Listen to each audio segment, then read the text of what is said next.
आप लोगों को के स्टोन क्लास में स्वागत है। इस चैनल को सब्सक्राइब एंड लाइक करना ना भूलें और बेल आइकॉन का बटन दबा दें।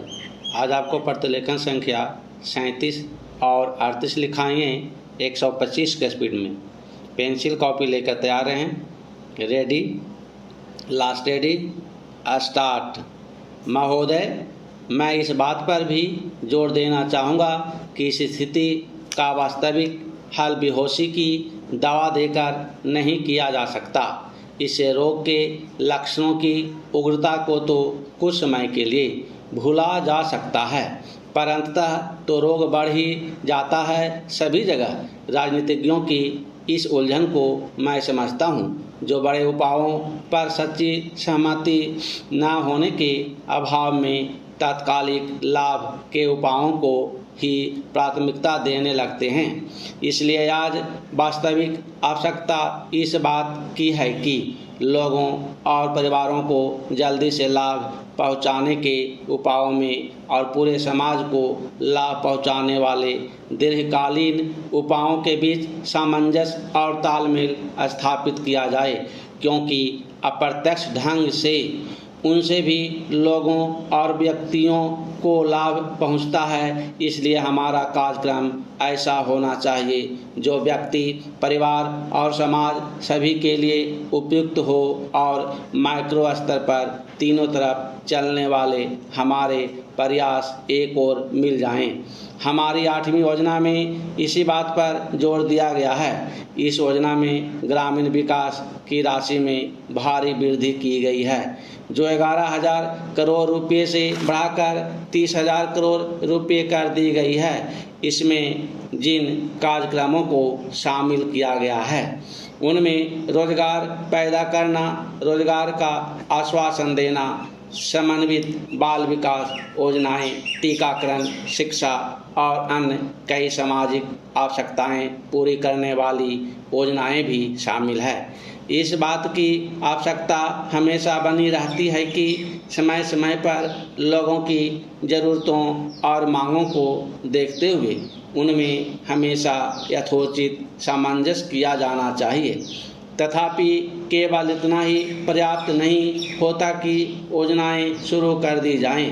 योजनाएं शुरू करने के साथ साथ यह भी ज़रूरी होता है कि लोगों को उन्हीं की भाषा में शिक्षित करने और समझाने के लिए एक व्यापक साधन और सतत अभियान चलाया जाए, ताकि उनके समझने और देखने के ढंग में जो छिद्र या गलत फहमी है उसे दूर किया जाए, क्योंकि प्रायः उसके कारण विभिन्न प्रकार के आंदोलन शुरू हो जाते हैं। इसलिए गाँव में उन्हें समझाने के माध्यम में परिवर्तन करना अत्यधिक महत्व का है।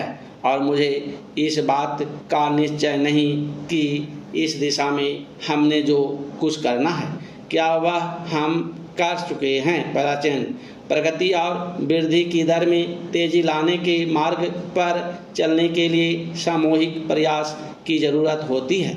यह जरूरी है कि सरकार प्रक्रिया संबंधी बाधाओं को दूर करे, ताकि ऐसा वांछित वातावरण बन सके, उद्यम करने की भावना बढ़ सके, उसका विकास हो सके और वह पनप सके। हमने यही करने की चेष्टा की है। अब यह काम उद्यमियों का है कि पूंजी निवेश करके उत्पादन बढ़ाकर तथा अधिक कुशलता लाकर ज़्यादा रोजगार पैदा करें और आय बढ़ाएं। आय बढ़ने के साथ साथ मांग बढ़ेगी और इस तरह उत्तरोत्तर वृद्धि का चक्र शुरू हो जाता है। पहला चेंज। महोदय, इस तरह पूरा पिरामिड बढ़ता जाएगा। यह विचार बड़ा स्पष्ट और सरल लगता है, परंतु जब इसे हमारे जैसे विशाल आकार, जनसंख्या और सामाजिक जटिलताओं वाले देश पर लागू किया जाता है तो उसे कार्यान्वित करना अत्यंत दुष्कर कार्य हो जाता है। अब चूँकि प्रगति और वृद्धि के लिए वातावरण अधिक अनुकूल बन गया है, इसलिए अब संसाधनों का प्रश्न सामने आता है। टेक्नोलॉजी, गुणवत्ता, उत्पादकता और प्रतियोगिता के प्रश्न सामने आते हैं।